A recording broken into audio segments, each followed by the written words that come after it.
Assalamualaikum and a very good morning to everybody. So today we are group 5. We are going to present on the topic school health service in Malaysia school.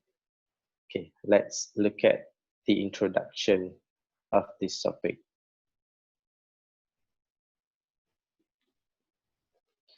Okay,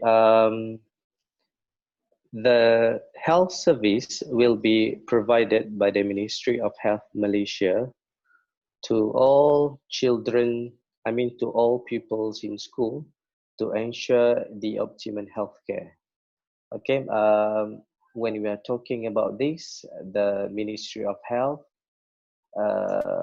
will be set up the school health team to make sure that this team will be going to visit all the school, both primary and secondary school in Malaysia. So as you can see in the slide, we have a few target groups where this school health team will visit the school. The first one is preschool, standard one until standard 6. This one is actually across to check up for dental checkup, standard 1, standard C, and form 3. Okay, so let us proceed with the aims of this service. Okay, the first point, to maintain the health of school children at the most optimum level through 3 programs. So the first one is health promotion, disease prevention, treatment, and referral. Okay, the second point is to detect any health problem that can hinder academic achievement of school children, where the placement of the student in special education system will be required. This one is actually refers to those who are facing learning difficulties among the special needs children. Once the kids is detected having such problems, they will go a few stages of process where they will be placed in a special needs education system to ensure that this kid will not be left out despite their problems, their health problems. Okay, and the third point is to encourage the community involvement in making school a safe and a healthy institution that will be create effective learning. So the community, what we are going to talk about is we are not supposed to think that when it comes to health service, it's going to be mainly focused by the Ministry of Health. But please bear in mind that the health services can also be supported across community. The first one is, for example, Polis Diraja Malaysia, as well as AADK, Agency Anti Dadah Malaysia, as well as our community as well. So this presentation will be discussed more the involvement of Polis Diraja Malaysia as well as AADK by having a few programs under health services. Okay. Okay, as you can see in the slide, we have pasted 2 pictures. The first one is buku rekod kesihatan murid, as well as buku record for dental checkup. Every pupils as early as G1, they will receive a book, the blue book, once they are at a standard 1. This book is like a record to monitor their health progress from year 1 until towards the end of the year of their each level. So they have to carry out the book because the health team is going to see the health problems or anything that may face their, you know, what we call, to ensure that this kid will have a healthy lifestyle. And the second one is for green, is actually refers to the dental checkup, where they will, where the kids will be monitored thoroughly every year. Okay. Okay, now let's look at the types of health services. Okay, for example, the health education campaign, Health Camp in School. For example, the pupils will acquire the knowledge through exhibition, lectures, and demonstration by health personnel. For example, Camp Doktor Muda, ataupun what we call it Kelab Doktor Muda, where this Kelab Doktor Muda is a program where it collaborate with klinik kesihatan, hospital kerajaan, and also Ministry of Education. So some of the school, like my school, we do have Kelab Doktor Muda, where this club is actually essential to encourage more young doctors among the kids, among the pupils, to be a role model, to disseminate all the knowledge what they have acquired through lectures, exhibition during the camp.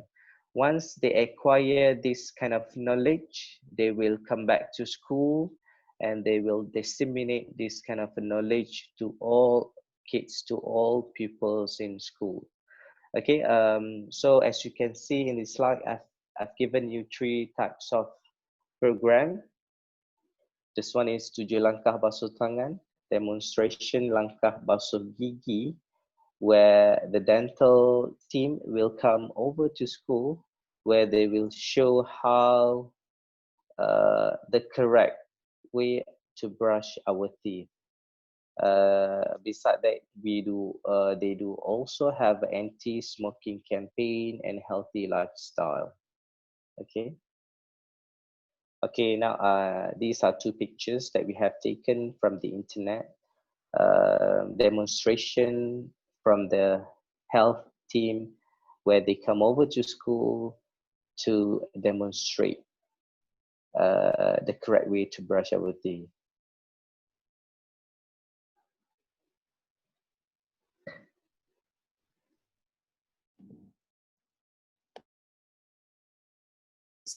Bismillahirrahmanirrahim. Assalamualaikum warahmatullahi ta'ala wabarakatuh. Okay, my name is Muhammad Arif and I'm going to continue the presentation today. So before I continue the presentation regarding immunization, let us look at the school health service package offered by the school health team. Okay, these services packages is to achieve the objective of the school health program. So we can see the program start from the preschool. Okay, there are health education suitable for their age, anthropometric examination, and medical examination. For year 1, there is health education, anthropometric examination, visual screening, physical examination, booster dose immunization to prevent measles, rubella, diphtheria, and tetanus, treatment for minor diseases, and referral to specialists. Year 3, the students identified by their teachers as having learning problems will be referred to physicians or medical officers for verification of their learning disability status. So this is the responsibilities of the teachers to detect their students who have the learning abilities to bring to the physician or medical officers for further checkup. And year 6, there is health education, anthropometric examination, visual screening, physical examination, scoliosis screening, treatment for minor disease, referral to specialists. So as we can see, for primary school, there is only one immunization given for year 1. It is a booster dose, and it's only for year 1. So for preschool, year 3 and year 6, they are having regular health checking. They get a regular health education just to monitor their progress and their growth. Okay, so let's see for secondary school, the service packages for secondary school. It is start from Form 1. So for Form 1, female Form 1 students will receive 2 injections of HPV, human papillomavirus immunization. The HPV immunization is given to prevent cervical cancer caused by HPV type 16 and HPV type 18 infections. And Form 3, they have health education and anthropometry examination, color blindness screening. Students having color blindness will need carrier counseling, psoriasis screening, physical examination, additional immunization dose to prevent tetanus, treatment for minor disease and referral to specialists. And for Form 4, they will have thalassemia screening. Okay, for those who don't know, scoliosis screening, it is about your backbone. The doctor will check whether your backbone is normal or not, and it is normally happen to female students. And then for anthropometry examination, it is just a regular checking of your weight, of your height, and so on. Okay. So for thalassemia screening, it is very important for Form 4 students to know their thalassemia status. If they have, if they carry the thalassemia, they will give a card a card to tell them that they have thalassemia. So this is important before they find for a life partner. Okay, and then we continue with school health immunization. I think all of us are very familiar with immunization program at school. As we all are teachers, this program is not new to here. School-based immunization in Malaysia is part of a comprehensive SHP, School Health Program, that was established in 1967 as a joint program between the Ministry of Health and the Ministry of Education. Some modifications of the concept were done to strengthen the existing SHP, and the program PBSS, Program Bersepadu Sekolah Sihat, was officially launched in September 1997. The aim of PBSS is to create healthy school citizens within a safe, healthy and quality environment towards the school system. Responsibility for implementation of the SHP lies with the Family Health Development Division. Ministry of Health staff at the school health unit include a public health physician, an assistant medical officer, a matron, and an administrative assistant. But what we can say is the school health program is not just involve the Ministry of Health and Ministry of Education. As my friend said just now, it involves all the community, across the community around us. Within the scope of the SHP, the Ministry of Health delivers primary prevention through vaccination, health promotion, health screening, physical examination, curative and referral services, dental health, they come with the separate teams, and environmental health conducted by Assistant Environmental Health Officer, and also with the separate teams. But all the teams are still under KKM.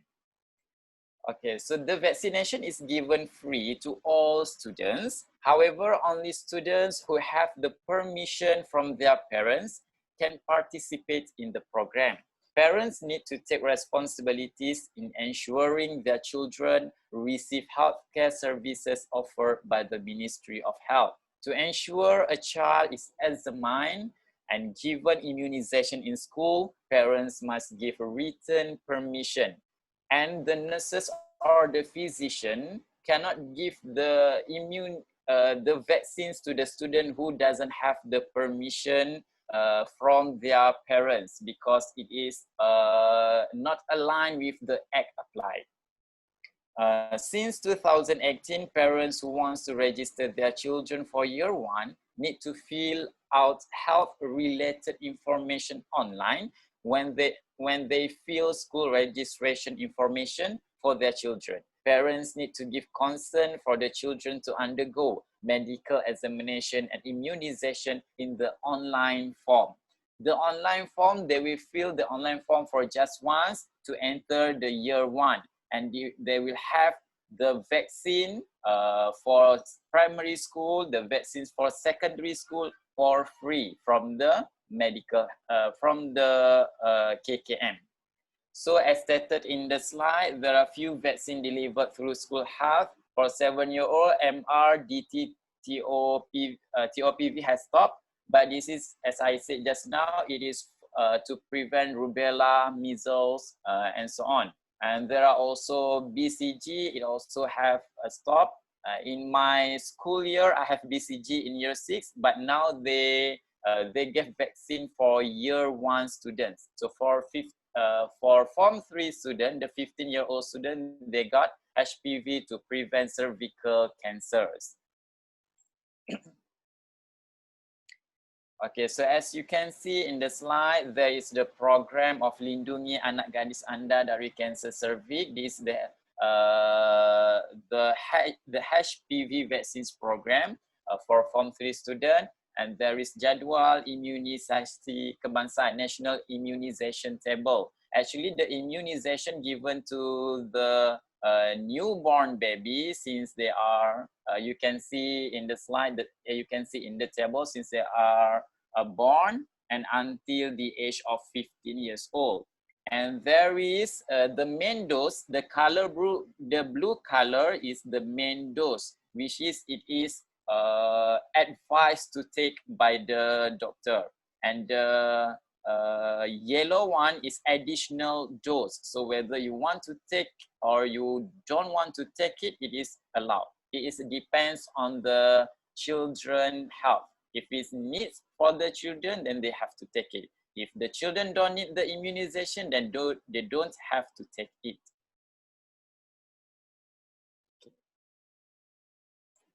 Okay, this is the current national immunization schedule. So as you can see, at the age of 7, there are MR immunization. At the age of 13, there are 2 dose HPV. Actually, at the age of 13, at the age of 15, there are 2 dose HPV. It is given in the beginning of the year and the middle of the year, I think around June or July. Okay. So I think that's all for immunization program. Okay, thank you.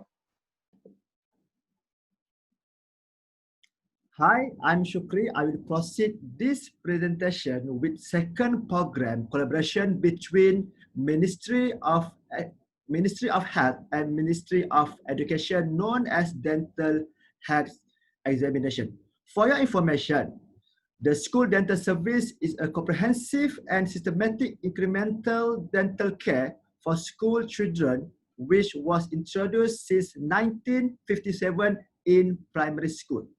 The aim is to render school children orally fit before they leave school.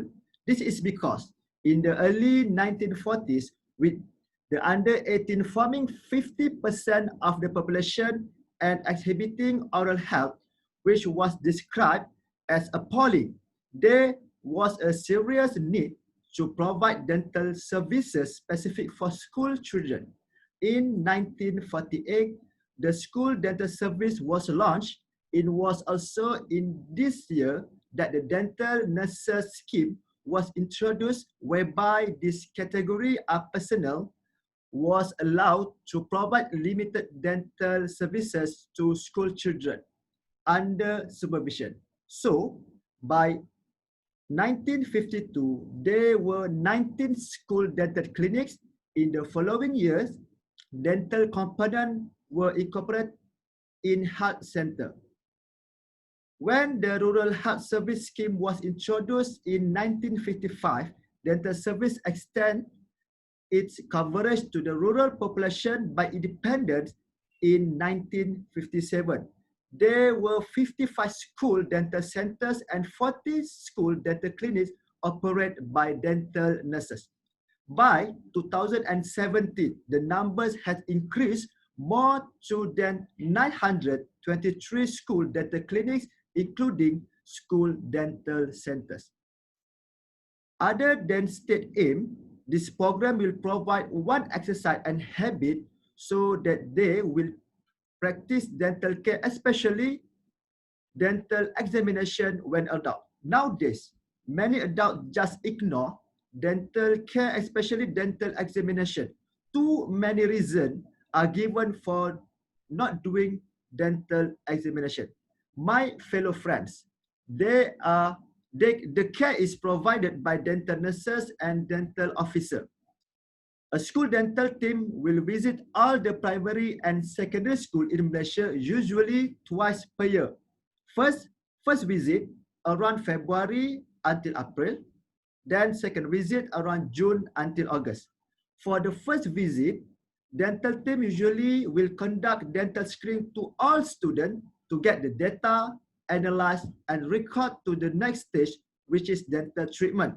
Dental treatment is usually conducted in second visit, and the numbers of students involved less than before because only students which have dental problem and need treatment will be called for special treatment. So, how dental in school service delivered? There are three strategies dental in school service delivered. First, school dental clinics. The clinics are located in selected primary and secondary government schools. Second, mobile dental teams. Dental care is delivered to school children through outreach services. Temporary clinics are set up in the school using portable equipment. All schools, they have special room called bilik kesihatan. Usually, dental team will set up the room to become mobile dental clinics.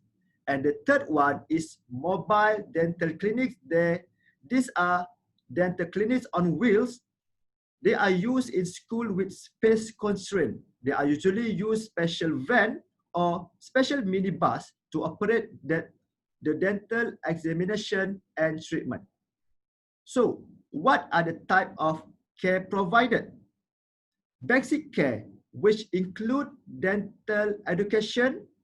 Dental team will give the students some talks about how to brush your teeth correctly, warn about healthy and unhealthy food that can damage your teeth. And for your information, Ministry of Education also have developed a curriculum on dental care in the Science Syllabus Standard 2 and Standard 6, as well as health education. So students well known about dental care. Besides that, dental team also provide dental screening, filling, extraction, scaling, and prophylaxis are provided. Referral to the dental clinic or specialist are made if more complex treatment is needed. And the basic treatment provided is FOC, free of charge, but should dental crown and orthodontic treatment are needed, fee charge will apply with minimum charge. So that's all from me. Thank you. Boleh. Hello, I'm Shafiq. I'm from the group 5. I will be the last presenter in this group. So I will proceed the presentation of the program Pendidikan Pencegahan Dadah, PPDA, or in English we call as a drug prevention education program. So before that, we have to understand about the phenomenon of the drug abuse among the students. The phenomenon of the drug abuse among school students need to be looked at serious because it has to do with disciplinary problems such as smoking, skipping schools, fighting teachers, stealing, fighting, and damaging school property. Typically, students involved with the drug abuse not only faces disciplinary problems and academically, but they are also exposed to the risk of social symptoms outside of school, such as the involvement with gangs, free association, hanging out, pregnancy before marriage, and running away from home. This one is stated by AADK in 2007. All right, the ministry lessons have devised a variety of early prevention strategies to address drug problems. Ministry of Health have devised a variety of early prevention strategies to address drug problems among students. One of the strategies is through the implementation of the Drug Prevention Education Program (PPDA) in a primary school. So we begin in the primary school. So the program is a focus on schools because of the results of the study shows drug addicts start trying drugs while they are still on the bench school. Again, which is between the age of 13 to 17 years old by Muhammad Muzaffar Shah and Abdul Malik in 2005. Thus, the PPDA program is one of a school support system towards addressing the social symptoms involved among school students. This PPDA program should be able to cultivate the spirit of identity. The next student self can form pure values, noble character, and praiseworthy, sublime spirituality, and having feelings of love and affection for self, family, community, religion, race, and country. Said by the Muhammad Muzaffar Shah and Abdul Muhammad Malik in 2005.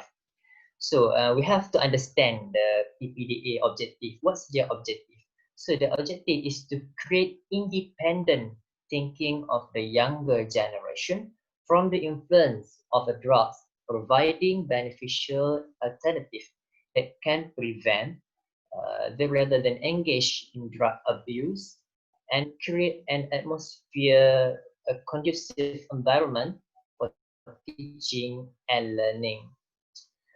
So effort for preventing drug is a focus on the younger generation as they are as the backbone and ears of the future leadership of this country, such that we all know prevention is better than a cure. With that, it is our responsibility to ensure the future generation live in peace and happy without drugs. Drugs prevention education programs in primary school in Malaysia by Chen Yuanfo, Abdul Halim Muhammad Hussein, Gulnam Kwaridu, Nazira Ahmed, Bazari and Razila Abdul Aziz. So the Ministry of Education Malaysia has been given the responsibility to identify, planning, and implementing all related action programs and activities with the drug prevention education. So all those PPDA has been implemented in a comprehensive covering school, district, state, and national levels, but there are still a number of school students involved with the abuse drug.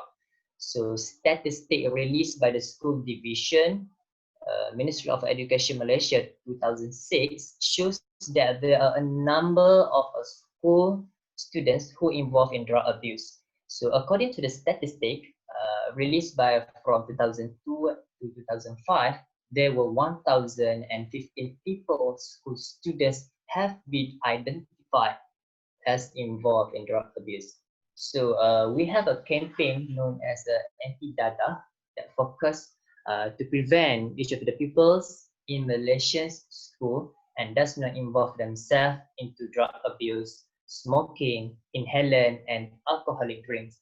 So we have a list of the campaigns that have been campaigned to the school, even in the primary school or in the secondary school. We have the program 5 Minute Dada And then we also have a Minggu Anti Dadah, program Gerak Sedar Bersepadu, we call as a Progress.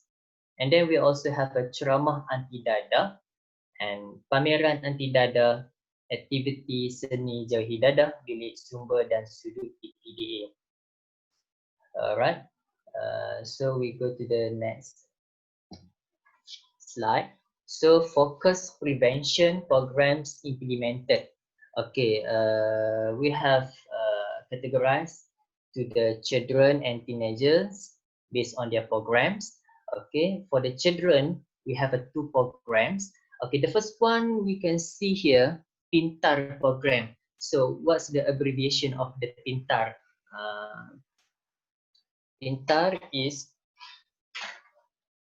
program intelek asuhan rohani. Okay, program intelek asuhan rohani is the aims to increase awareness and endurance of a primary school students level 2, which is it means year 4, year 5, and year 6, 10 to 12 years, who are identified as at risk of involvement in drug abuse. Okay, so which is the Pintar program, which started in 1998. So their aims to educate students on the effects of the dangers of a substance abuse and build life skills and resilience. Okay, that's it about the Pintar program. And then we also have a family on adult program. So they focus on the family. So it ensures that family programs are implemented for families at risk so that the problems of a drug abuse are handled more effectively. Okay, now we look to the last focus to the teenagers. Okay, we have a SHIELDS program. SHIELDS program is the short form of the Sayangi Hidup Elak Derita Selamanya. So this program basically to increase awareness and the endurance of a student. So their age, we focus on the 13 to 18 years old who are identified as at the risk of a drug abuse. Sayangi Hidup Elak Derita Selamanya, SHIELDS, for students found to have experimented with drug. So the school, for the test for the secondary school, we are using the urine test to indicate whether the student got the positive or negative drug abuse. And voluntary programs, we also have a voluntary programs through Squad AADK and PDRM. So I think that's all from me for my last part. So as you can see the picture here at the primary school and on the top of the picture, and then we also have a talk about the drug by the police. Okay, so all the programs give the benefits to our student. They know their worldwide today and what thing they have need to do and don'ts about the drugs, and they have to be made sure they are familiar with the drugs now so that they can avoid themselves, their family from the drugs. So I think that's all from me as my last part. Thank you.